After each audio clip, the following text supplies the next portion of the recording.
Irmãos, vamos abrir a palavra do Senhor, a palavra inerrante, inspirada, invencível, suficiente e eficiente de Deus, em Mateus no capítulo 9, e nós vamos ler os versículos 35 a 38, e o capítulo 10, versículo 1 e o versículo 5. Mateus capítulo 9, a partir do versículo 35. Gostaria que os irmãos usassem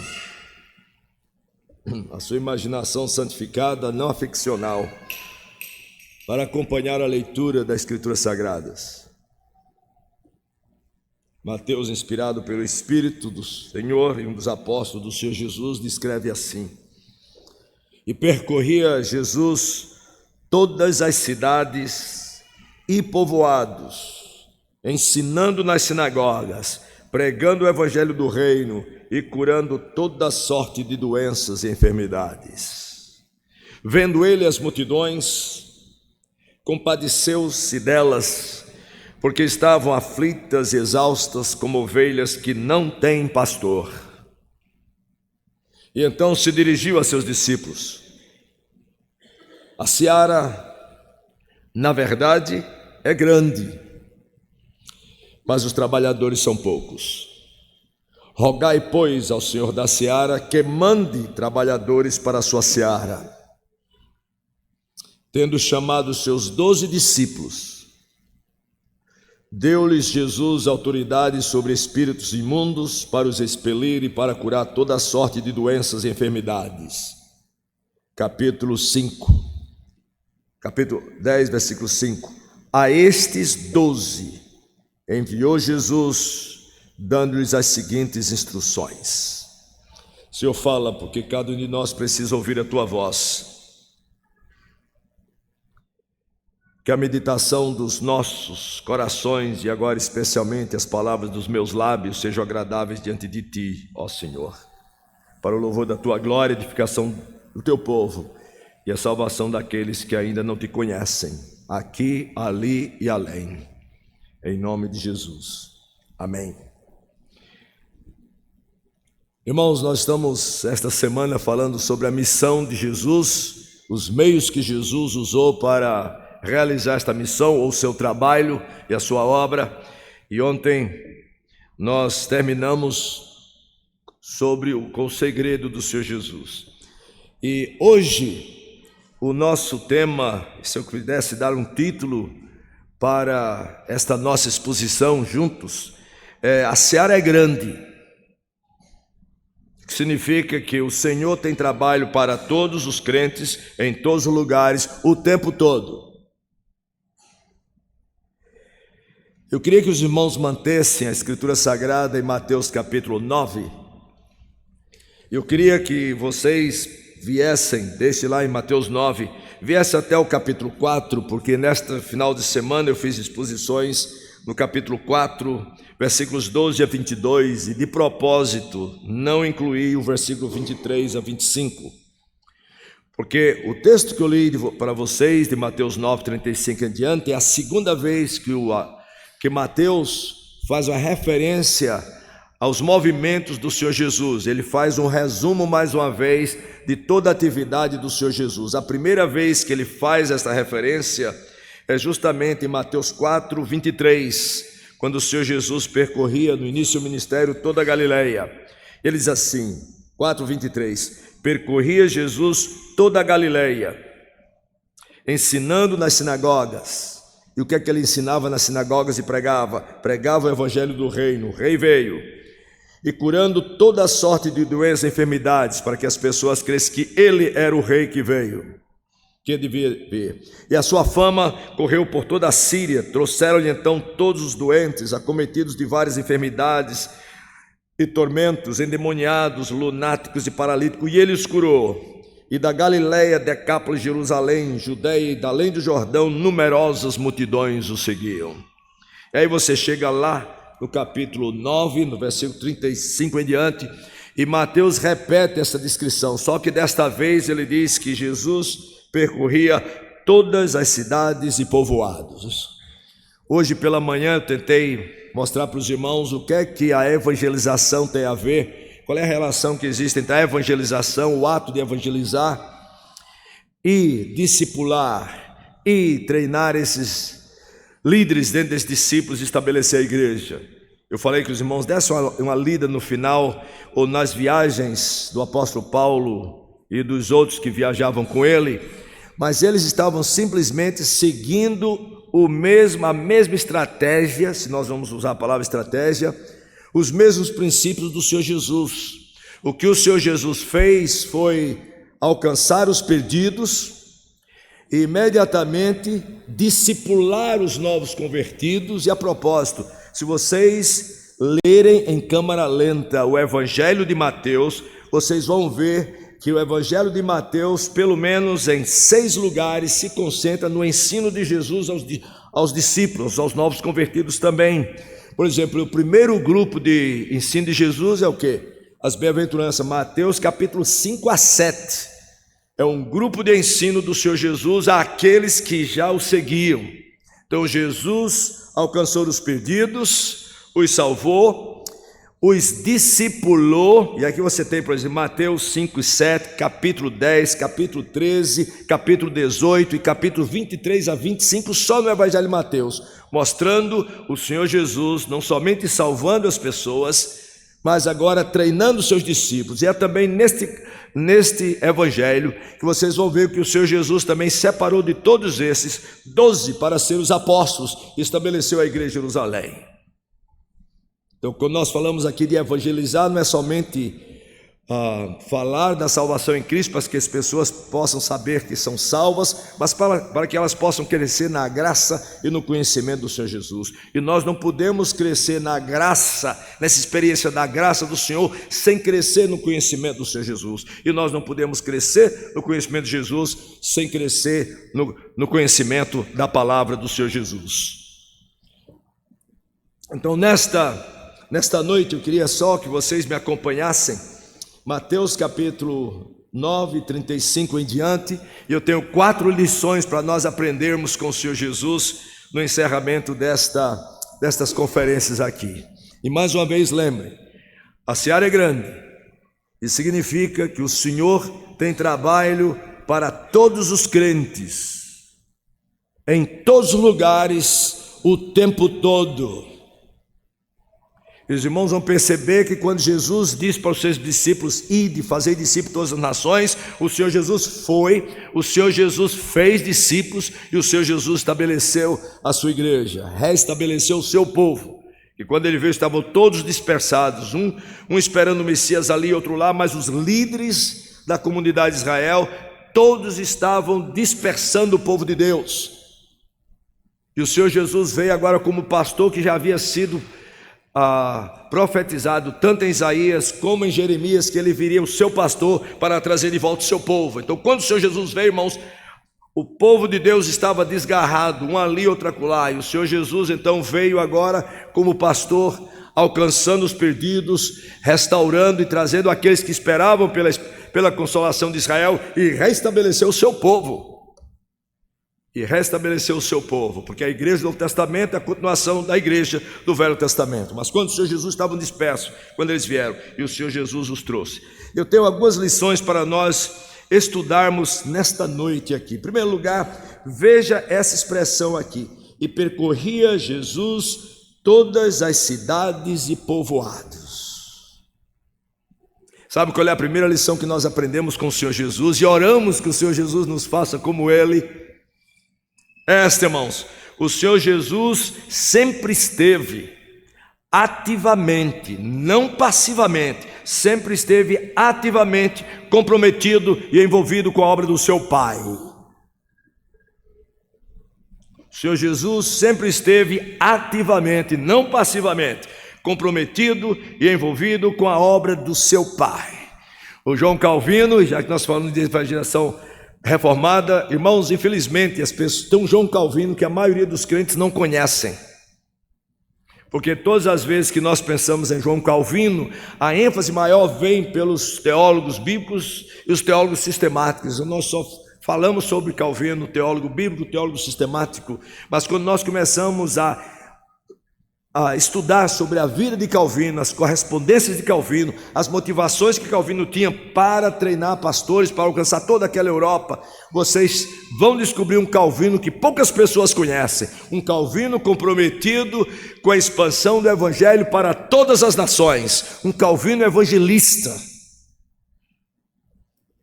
E quando Calvino faz um comentário nesse versículo aqui, ele diz assim: Cristo nunca permaneceu num lugar só, mas em todo lugar espalhou a semente do Evangelho, Ele. E é isso que Mateus está descrevendo para nós. O Senhor Jesus sempre esteve ativamente comprometido e envolvido com a obra do seu Pai. E tem uma coisa a mais, irmãos, já perceberam? Não é fácil, irmão, você manter uma atividade dessa o tempo todo. E o que me impressiona aqui, quando a palavra do Senhor nos fala sobre isso, é que o Senhor Jesus nunca desistiu. Porque o lugar era difícil, porque havia reações contrárias, porque havia resistência, ou porque pessoas o perseguiam. Jesus nunca desistiu, continuou fazendo a obra. Continuou fazendo a obra do seu Pai. Então, quando o Senhor Jesus disse para os seus discípulos, tendo ido, Ele foi. Por todos os lugares, e a propósito, irmãos, não eram só nas cidades, mas nas cidades e povoados. Eu não tenho um problema que as pessoas falem de se concentrar nas cidades, de missões urbanas, mas esta não era a ênfase do Senhor Jesus. A ênfase do Senhor Jesus era todos os lugares, todas as pessoas, o tempo todo.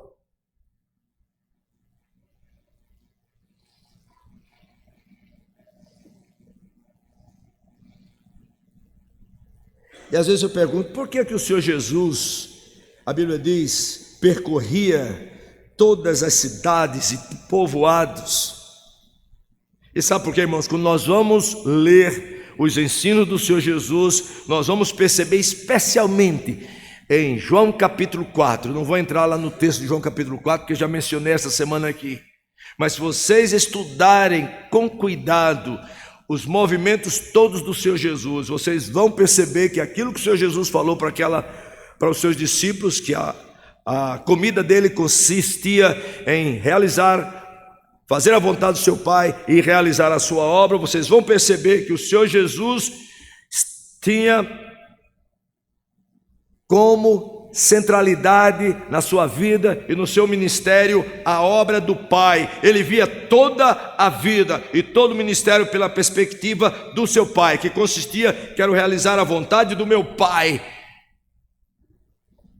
e terminar a sua obra. E aí vocês vão impressionar também, irmãos, não é somente que Jesus ativamente, geograficamente, mas em todos os níveis de pessoas. Quando eu leio, irmãos, a Escritura Sagrada, eu fico impressionado. Jesus ministrando às crianças, Jesus ministrando em todas as áreas da vida e com todas as pessoas. Jesus mostrando para nós que quando nós nos submetemos a Ele, nunca haverá aposentados na obra do Senhor.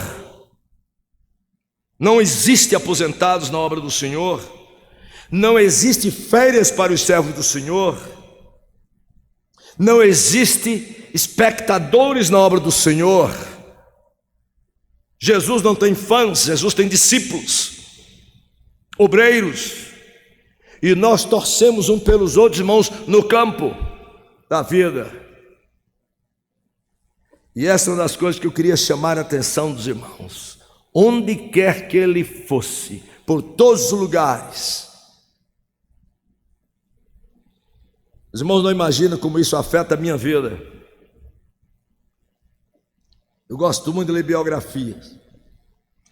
E algumas biografias que eu li, como por exemplo de Elizabeth Elliot. Um dos diários que eu li foi um diário que Elizabeth Elliot publicou nos Estados Unidos, que foi o diário do esposo dela, Jim Elliot, quando estava ainda como aluno, esqueci Wheaton College.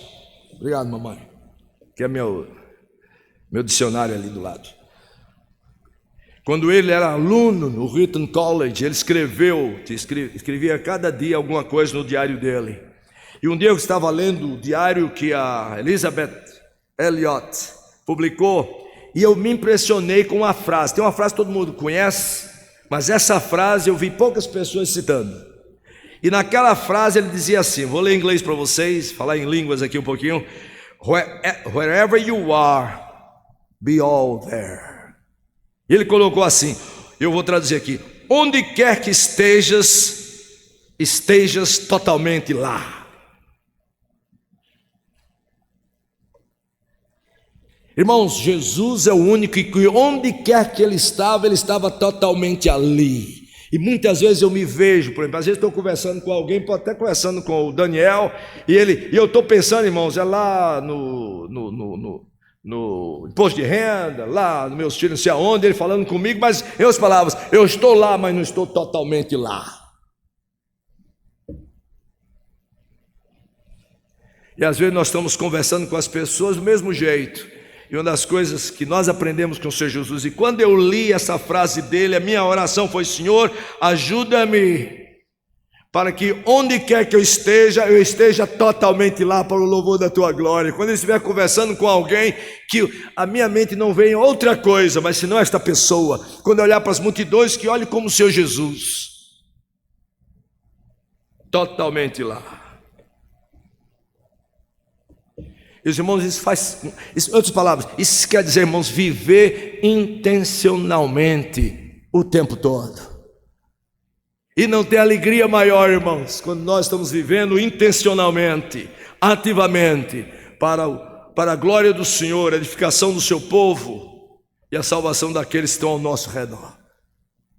E essa é uma das minhas orações todos os dias: Senhor, não me deixe passar as oportunidades.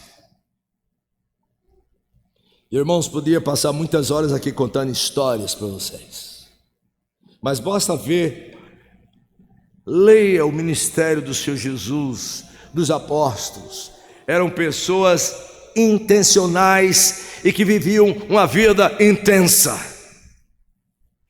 no poder do Espírito Santo de Deus.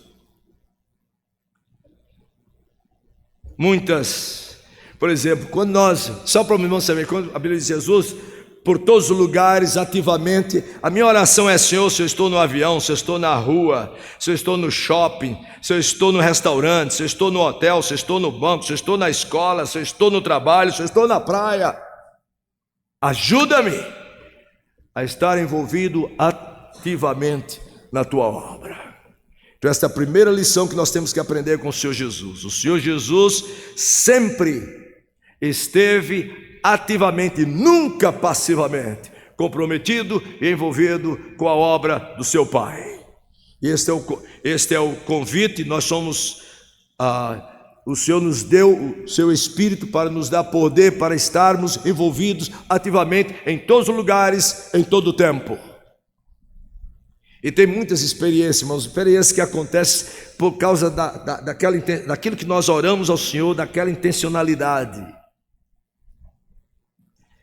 Eu não sei se contei essa história aqui, mas eu lembro que tempo atrás, são histórias que me vêm, isso acontece sempre que viajo também, e todas as vezes que eu e minha esposa entramos no avião, a minha primeira oração é que eu esteja sozinho, esteja com ela, que o Senhor me dê a oportunidade naquele avião de falar de Jesus para alguém. E já teve um tempo que nós viajávamos muito, agora não estamos viajando tanto, mas viajamos bastante. E todas as vezes que a gente chegava no avião, a primeira coisa que eu fazia, e a minha esposa também, nós abríamos a Bíblia para ler. Não era o iPhone não, viu, irmãos? Quando você está com o iPhone, ninguém sabe o que está vendo. Mas de propósito, intencionalmente abrir a Bíblia no avião, só para nós lermos e conversarmos. E era impressionante como as pessoas passavam e observavam. E num desses voos internacionais, de Atlanta para São Paulo, 9h30 no avião. Isso aconteceu, irmãos, em vários aviões. Histórias, simplesmente por causa desse texto do Senhor Jesus. Ia por todos os lugares. mas ativamente comprometido e envolvido com a obra do Pai. E num desses voos, de noite, à noite, eu estava lendo, conversando com a Foquelina, a aeromoça, aí não usa mais a palavra aeromoça, como é? A comissária de bordo, nos serviu o jantar. E aí quando ela voltou, ela falou assim para mim, Foquelina, orem por mim. Orem por mim. Aí eu disse para ela, volte aqui para falar com a gente. Depois que ela distribuiu tudo, ela voltou. Eu disse assim, você pediu para que eu orasse, que nós orássemos por você. Orar por quê? Aí ela disse assim, veja uma coisa, irmão, estou lá não sei quantos, com uns 10 quilômetros ou mais de altura, né, no avião. E ela chega e disse, é que eu estou tendo um problema neste voo hoje à noite. O que é que eu pensei, irmãos? Estou tendo um problema nesse voo hoje à noite. Aí eu perguntei para ela, é problema do avião? Lógico. Porque eu pensei, se é problema do avião, e se tem um perigo muito grande aqui, eu vou ter que me levantar aqui e dizer para o pessoal, gente, eu tenho boa notícia e má notícia. A má notícia é que todo mundo vai morrer. A boa notícia é que se você crer no Senhor Jesus, você vai para o céu. Não, ela disse, não, senhor, não tem nada a ver com avião. É que eu estou tendo dificuldade com o relacionamento da pessoa que era, como é o chefe de comissário de bordo. Aí eu disse assim para ela, deixa eu ler aqui um versículo para você. Aí eu abri Provérbios, você já sabe qual é o versículo, Provérbios capítulo 15, veja isso aqui no voo. Ela ficou assim até, ficou um pouco ajoelhada assim do lado, conversando com a gente, e a gente falando baixinho. Eu disse, eu vou dar uma palavra para você, vou dizer o que o Senhor nos fala sobre isso. Eu digo, faça o seguinte, veja bem, eu disse, olha, a Bíblia diz que a resposta branda desvia o furor, mas a palavra dura suscita a ira. A língua dos sábios adorna o conhecimento, mas a boca dos insensatos derrama estutícia. Quando eu li isso para ela, eu disse, pronto, é isso que eu preciso fazer. O que é que precisa fazer? Já sei como é que eu vou lidar com ele. Eu não vou responder nada. E ela pensou que isto aqui, irmãos, por exemplo, não importa como ela estava se sentindo com relação a ele, mas ele ia simplesmente fazer isso. Puxa vida, é isso mesmo. Eu disse, não, a senhora não entendeu. Você não entendeu o quê? Isso aqui não é simplesmente um princípio que a gente usa e que vai dar certo. Isso aqui é a palavra de Deus. Isso aqui é uma promessa de Deus.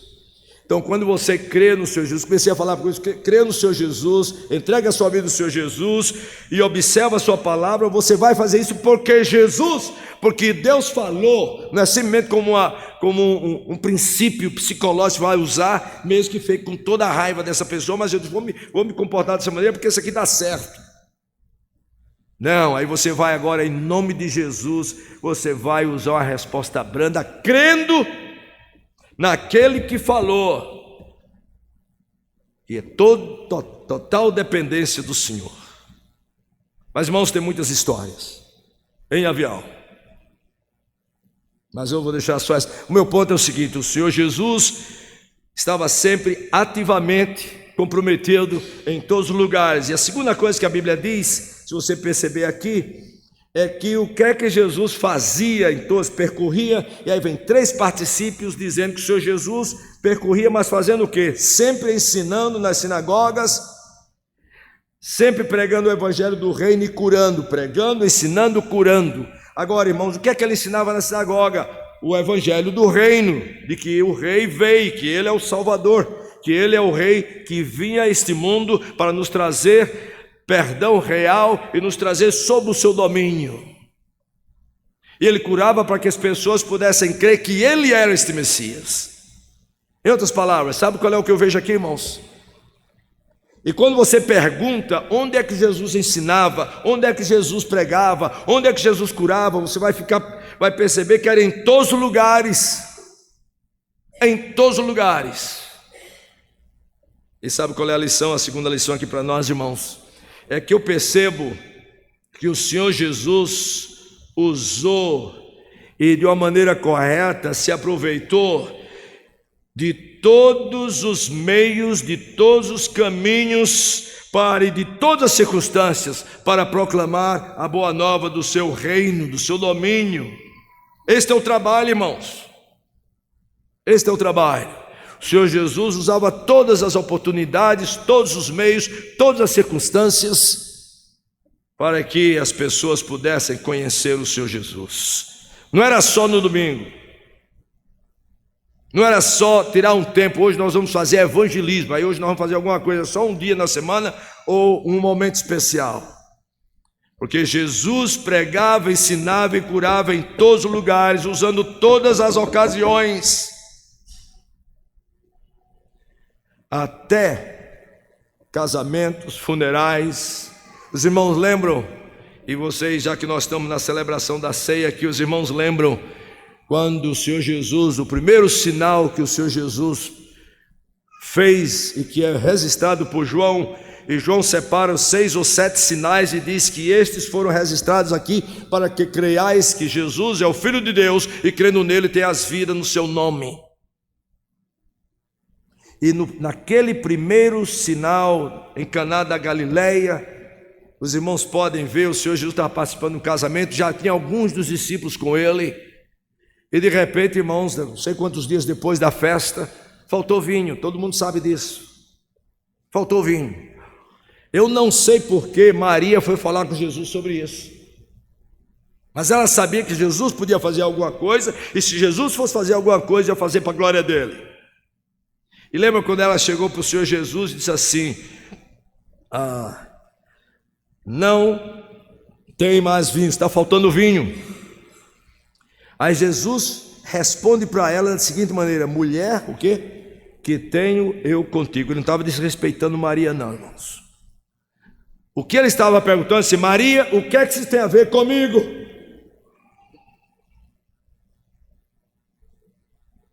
E Maria imediatamente disse para as pessoas: o que ele mandar vocês fazer, faça. Por quê, irmãos? Porque seja lá o que Jesus vai fazer, nesse contexto ele vai fazer para o benefício das pessoas, mas para a sua glória. E quando ele transformou água em vinho, a Bíblia diz que os seus discípulos creram nele, manifestou a sua glória e os seus discípulos creram nele.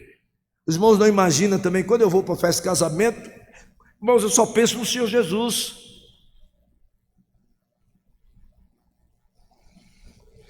Jesus não somente foi a casamento, Jesus participou das festas dos judeus, tabernáculo, Páscoa. Jesus usava as embarcações, casa e até cemitérios. Em outras palavras, Jesus sabia usar todos os tipos de circunstâncias, as mais alegres e as mais tristes, para comunicar o evangelho da graça de Deus. Agora vejam mais agora. Veja o versículo 36. Vamos ter muitas histórias. Agora veja no versículo 36. Nesse contexto todo de multidões na sua frente, a Bíblia diz: vendo ele as multidões, compadeceu-se delas, porque estavam aflitas e exaustas como ovelhas que não têm pastor. Deixe-me chamar a atenção de vocês aqui para uma coisa. Quando Jesus olha, eu sempre peço a Deus para olhar para as multidões, para olhar para as pessoas pela perspectiva do Senhor Jesus, porque quando Jesus olhava para as multidões, ele não olhava como políticos, como políticos. Os políticos, quando olham para as multidões, irmão, sabe o que eles veem? Eleitores. Jesus não olhava para multidões como jogadores de futebol e artistas que olham para vocês e para nós como que, irmãos? Como fãs. Jesus não olhava para as multidões como as pessoas que têm negócios, homens de negócios, seja lá quem for. Ele não olhava para nós como consumidores. Jesus não olhava para as multidões, irmãos, como é que diz? Pessoas que trabalham com estatísticas, o que é? Pronto, pessoas trabalham com estatísticas como números. Impressionante quanto muitas vezes nós olhamos para este mundo pela perspectiva de estatística como números.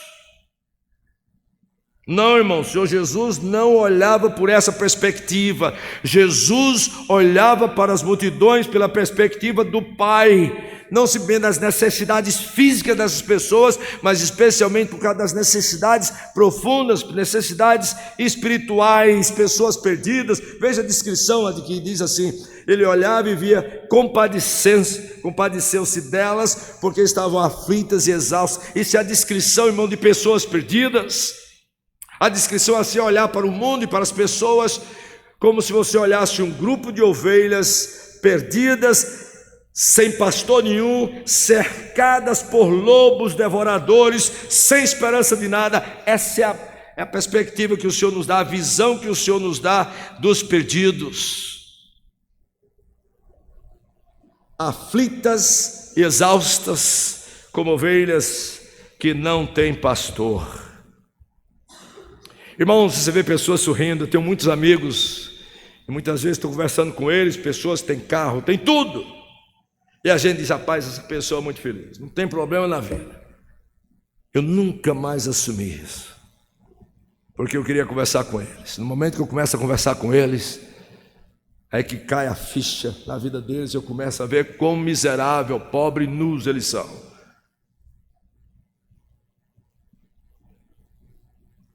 Quando Deus me chamou para o ministério, irmãos, eu tinha 10 anos. Ainda me lembro como se fosse hoje. Meus pais, minha mãe já está na glória, mas minha mãe e meu pai, nós éramos pobres.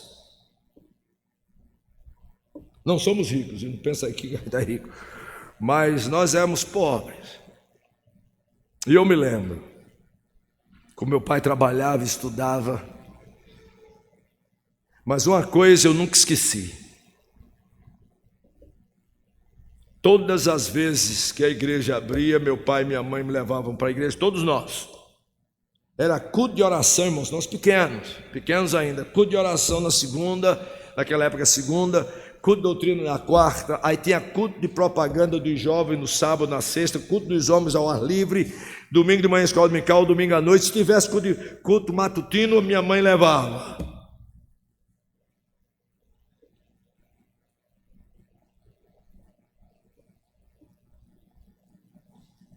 Eu me lembro que num desses momentos que estava envolvido com esses jovens, minha mãe levava, quando os jovens faziam culto de propaganda ao ar livre. Eu cresci depois pregando ao ar livre, por isso que eu grito tanto.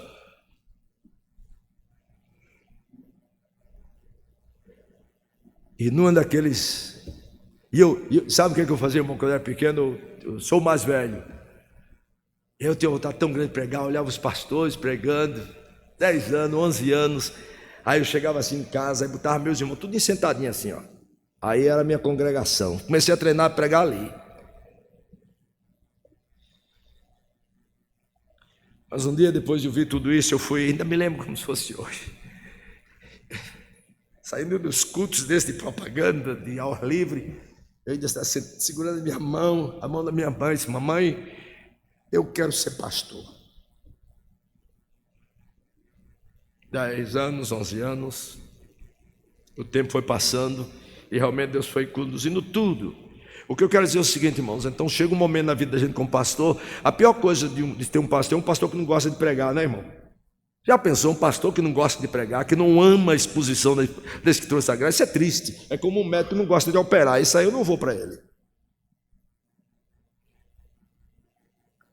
E Deus me deu essa paixão muito grande, não somente de conversar com pessoas, de falar de Jesus, isso tudo por causa dos meus de graça, mas também de pregar. Até que um dia, graças a Deus, ainda no seminário, quando eu li João 21 e 22, quando o Senhor Jesus disse assim para Pedro: Pedro, tu me amas, apaceta os meus ovelhas. Os irmãos perceberam a ordem. Ele não disse assim: Pedro, tu amas pregar, tu amas alimentar o povo. Pedro, tu me amas.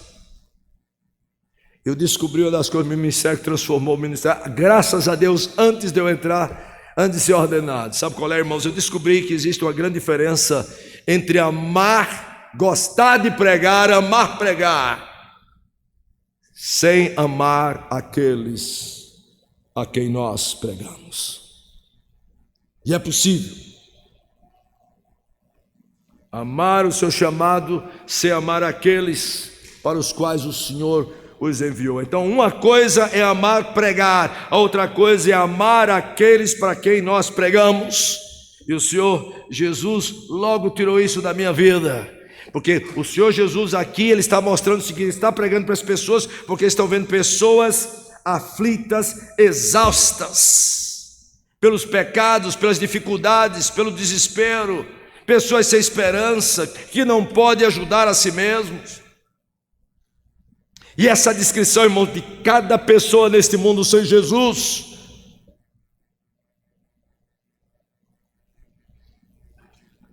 Jesus não estava simplesmente vendo números, porque no final de contas, irmãos, o grande desafio do nosso ministério, do povo de Deus individualmente, como famílias e como igreja, irmãos, não são os números, mas perceber que cada pessoa neste mundo que estão ao seu redor, que estão ao seu alcance, é o mesmo que está ao seu alcance, estão desesperadas por causa dos seus pecados, e só Jesus pode ajudar, e só Jesus é a resposta. Levei um dia um grupo lá dos Estados Unidos, trouxe um grupo dos Estados Unidos, lá da igreja onde Focalina é membro, a igreja da Providence Presbyterian Church, queria vir aqui ao Brasil, e aí resolvi trazê-los também para passar. A gente depois já tinha saído de Viçosa, então trouxemos lá para Viçosa. Viçosa tem um ministério muito grande com universitários, tem um ministério muito grande com crianças de rua, e nós trouxemos, e eles tiveram um tempo muito ativo. Eu lembro quando nós chegamos numa daquelas escolas, tratar as crianças de rua e crianças que os pais saem, eles vão para a escola e não tem para onde ir. E Viçosa naquela época ainda tem um projeto chamado Rebusca. E eu estava traduzindo para os americanos quando estava nas classes lá. Tem cerca de 200 crianças naquela escola que eles tinham. E eu vi uma criancinha lá de 9 anos cantando alegre. Cheguei para a professora da classe e disse: como é o nome daquela criança? Ela disse: é Renata. Me fala de Renata. Ela disse: pastor, 9 anos. O pai está na prisão porque maltratava e molestava esta menina desde que ela tinha 6 anos de idade. Nós não temos a mínima ideia, irmãos, o que está acontecendo na vida das pessoas. Vejam, vendo Jesus. Então, da próxima vez, irmãos, quando os irmãos se aproximarem, seja lá de quem for, rico ou pobre, procure conhecer essas pessoas, porque é isso que o Senhor Jesus fazia. Jesus via o interior dessas pessoas, Jesus conhecia as pessoas, Jesus viveu entre elas, Jesus conversava com elas, Jesus ministrava para elas.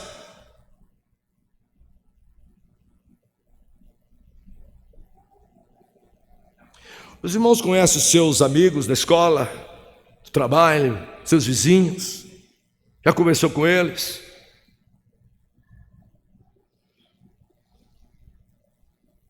Isso aí, irmãos, é que faz o ministério ser pesado. Conheça as pessoas, conversem com elas. E eu oro que este amor que vem como fruto do Espírito Santo, amor de Deus na sua vida, possa nos levar, cada um de nós, a olhar as pessoas e conhecer as pessoas e procurar conhecer essas pessoas da perspectiva de Deus. Isso é uma bênção para elas. Nós não temos a mínima ideia de quão abençoados nós somos também.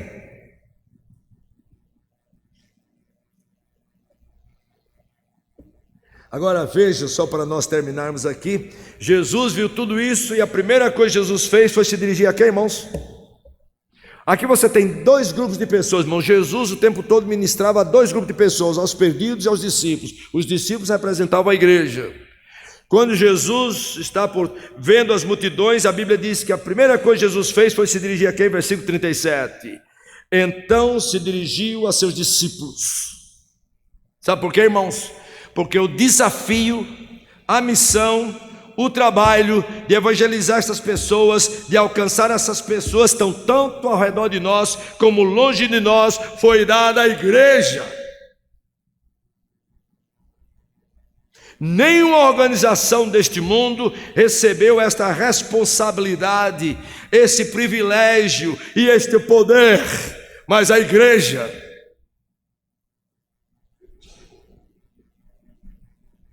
O Senhor Jesus se dirigiu a seus discípulos. Agora eu queria dizer, irmãos, muitas vezes o pessoal está usando esse versículo aqui para dizer que o Senhor Jesus, a seara é grande, olha lá a China. Não, irmão, Jesus estava olhando para a multidão em frente dele. Porque muitas pessoas olham para isso como se Deus, olha aí, gente, olha, o Senhor quer mais trabalhadores para a sua seara para ir lá para a China. Irmãos, nós precisamos para o mundo todo, mas o Senhor Jesus está chamando a nossa atenção para aquilo que está vendo ali, aqui e agora.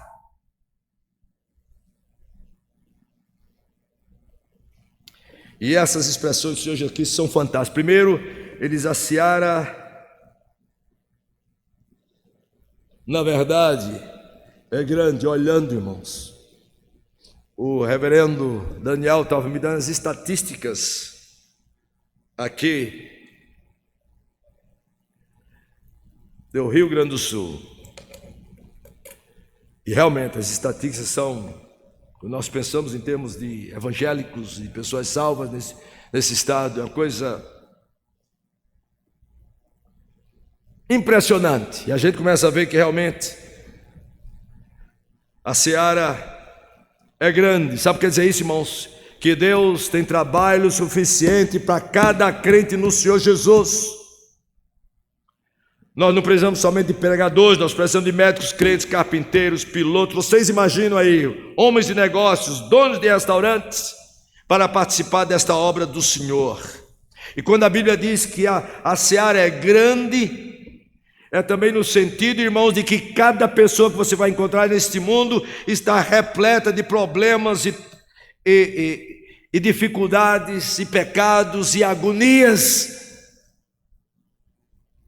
E somente o Senhor Jesus. E lembra que o Senhor Jesus, lá em João 4, quando os discípulos estavam olhando para o hambúrguer dele o tempo todo, e o Senhor Jesus disse: olha, vocês levantem os olhos e vejam que a seara já branqueja para a ceifa. Trabalhos. A seara é grande. Em segundo lugar, o que, irmãos?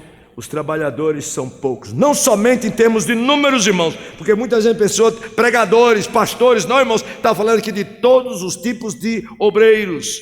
Poucos também, não somente em termos de números, mas em termos de diferentes ministérios e dons que Deus quer usar cada um de nós para o louvor da sua glória. Ninguém é indispensável nesta obra. Uma vez a pessoa chegou para mim e disse: pastor, como é que eu posso saber qual é o meu dom espiritual? Disse: irmão, é muito simples. É simples, é. O irmão ou a irmã comece a orar, pedindo a Deus: Deus, como é que eu posso ajudar a minha igreja? Como é que eu posso servir o povo da minha igreja? E pode ter certeza que Deus vai começar a mostrar. Como é que eu posso alcançar os meus vizinhos? E pode ter certeza que Deus vai mostrar. Os trabalhadores são poucos.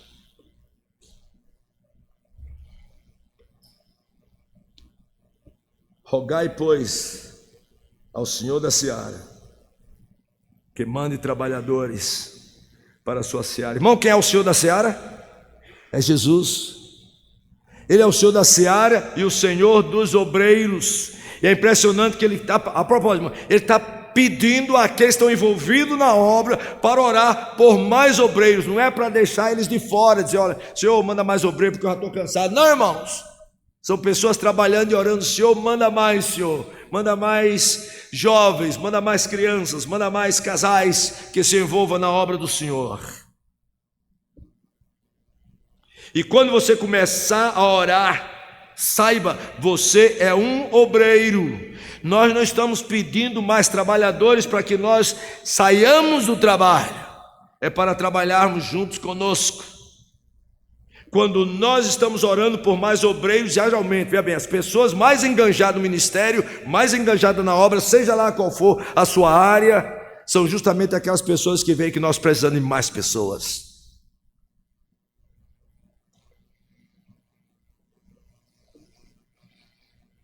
Eu digo isso, irmãos, porque logo em seguida,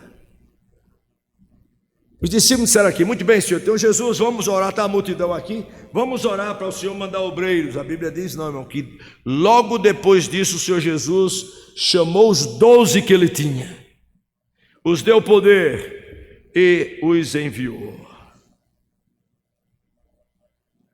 E os enviou. E o que nós aprendemos, tanto no ministério do Senhor Jesus, como dos apóstolos do Senhor Jesus, é que, sem dúvida nenhuma, a seara é grande. E o que nós encontramos aqui é que realmente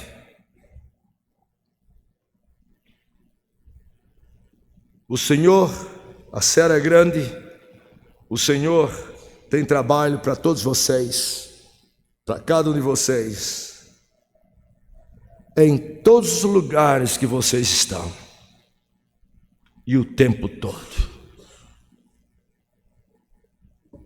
Não desperdice o ministério de vocês, não desperdice a geografia de vocês, não desperdice o tempo de vocês. Que Deus nos abençoe.